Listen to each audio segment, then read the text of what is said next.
fresh flower alternatives for your wedding.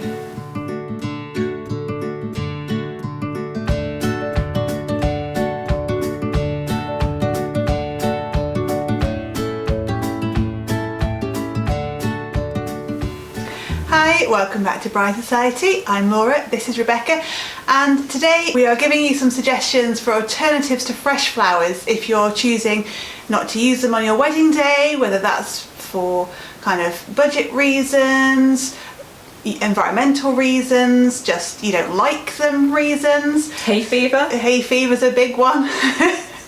So we're sharing some suggestions for some different ideas, either floral ones or non-floral, to kind of give you that same, to fill that same role as part of the wedding without using fresh flowers.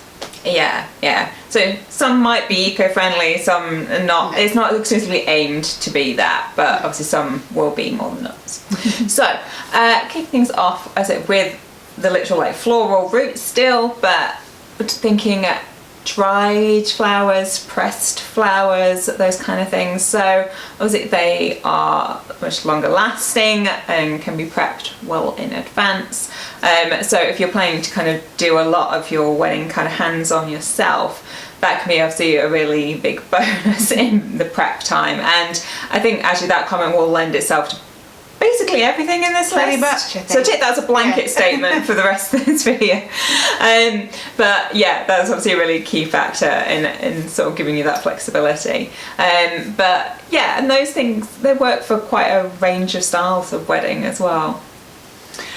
You could also go down the potted plant route. So these are fresh living things, but they're not flowers necessarily, and they're not cut flowers, so they will last a lot longer than a day. They'll live on. You can use them as favours potentially afterwards, or as thank you gifts to key members of the like wedding party. So these could be things like succulents or herbs, and especially if you want to fragrance your wedding, herbs are a great way to go. Little trees, especially if it's around Christmas time, maybe you could have Christmas tree centerpieces, but living ones.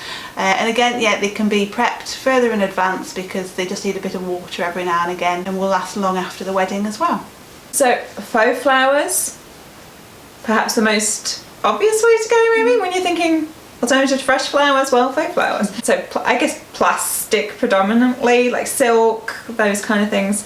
But basically we're saying still realistic looking flowers. So you can, like, I think I grew up thinking, you can really tell with faux flowers, like, just why would you kind of thing.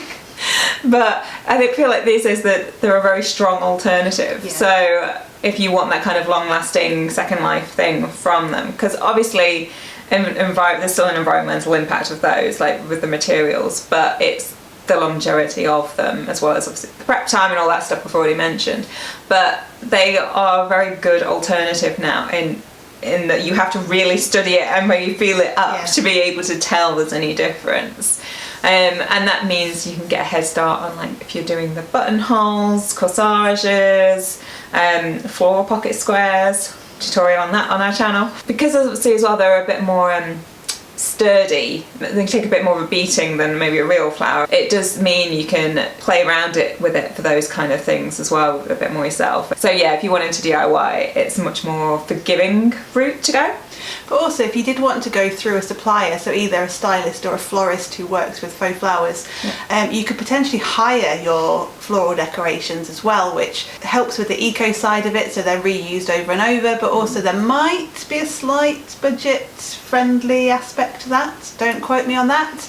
But if you're not buying them to keep, I feel like hiring is often a slightly cheaper option, maybe, if you're not particularly set on specific flowers and specifics, if it's more general, that it's something they might already have in stock. You could go for paper flowers. So these could be made out of crepe paper, so the big blousy crepe paper flowers that have been quite popular over the last few years. Or if you're really into books as a couple and have some favourite books, you could use book pages if you don't get offended by that sort of ripping apart books. or sheet music, or any kind of just coloured paper that matches your theme. There's loads of tutorials online about kind of ways of making different types of flowers, either slightly more realistic ones or not so realistic ones. And again, they can be made well in advance, stored and then ready to be used either as bouquets, centerpieces, all the ways that you would use flowers as part of the wedding. You could use them. So then, still on the paper route, you could do sort of origami bouquets. So if you're just someone who enjoys doing origami, you find that quite therapeutic and you enjoy doing that, you could have some zen time creating your own bouquet. Again, long-lasting, keepsake kind of route to go down.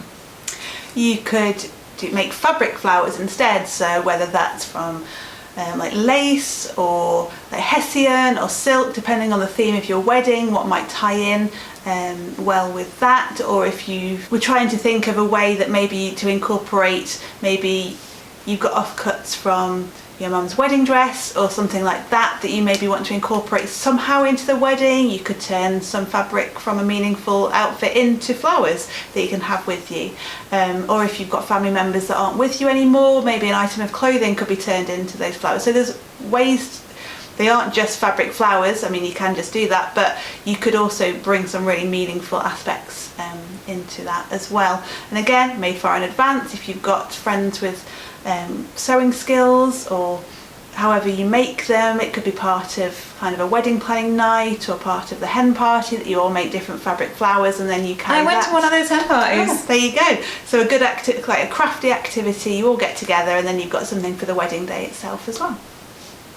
And then if you maybe want to move away kind of from a floral aspect altogether and literally have a complete alternative, but still with natural things, stay with me, you could maybe go down creating the route of creating displays out of maybe like feathers, pampas grass, twigs, those kind of things, those sort of textures. It could be quite an interesting alternative. Again, easy prep time with those things. And building on from what we mentioned earlier about perhaps using herbs and scenting your wedding, you could use kind of dried lavender bundles, or if you have like a country rustic style wedding, maybe on a farm, you could incorporate wheat. So different ways of using the environment around the wedding and bringing it into the wedding as well. And you can create a sort of mood as well by using the lighting, so like candles, lanterns, those kind of thing. It gives you that romantic sort of soft lighting, which is obviously great for like the centerpieces, aisle decor, fireplace mantelpieces, those kind of things. So it's like where you might originally think, oh, you could put a floral display there, is that you could kind of work in these kind of other objects in replacement. And going slightly back to living things, terrariums. So again, this is probably more centerpieces and stationary decor, as in stationary, not moving, not they're static. envelopes. Yes. As I said that, I realised that could be confusing. But you could always walk down the aisle carrying one of these. So yeah, terrariums filled with like moss, succulents, things like that. Especially if you're into those like natural mini worlds that are created in terrariums, you can bring that into your wedding day as well. A balloon installation. I feel like there's a fine line with balloons between kids' party and finding that sophisticated line with balloons, I feel like, but I do believe it can be done. I have seen it done where I think, oh, this is classy, this says wedding to me, not kid's birthday party.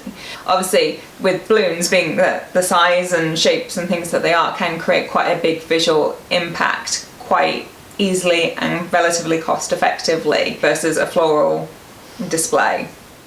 And our final idea for an alternative to fresh flowers is using like brooches and jewellery. So for example, a brooch bouquet, which they could be things that maybe you've collected from second-hand and vintage shops, or heirloom jewellery that you've inherited or been passed, has been given to you by kind of other family members, creating the bouquet that you can carry down the aisle. So again, you've got family members with you walking down the aisle, or just things, really pretty shiny things that you like. Yeah, you're a bit of a magpie. Yeah, why not?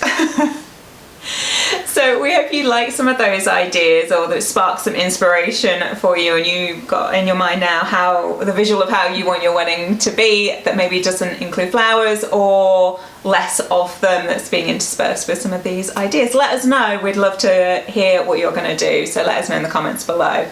If you did like the video, if you could give it a thumbs up, and of course don't forget to subscribe, because we're here every Friday with even more content like this.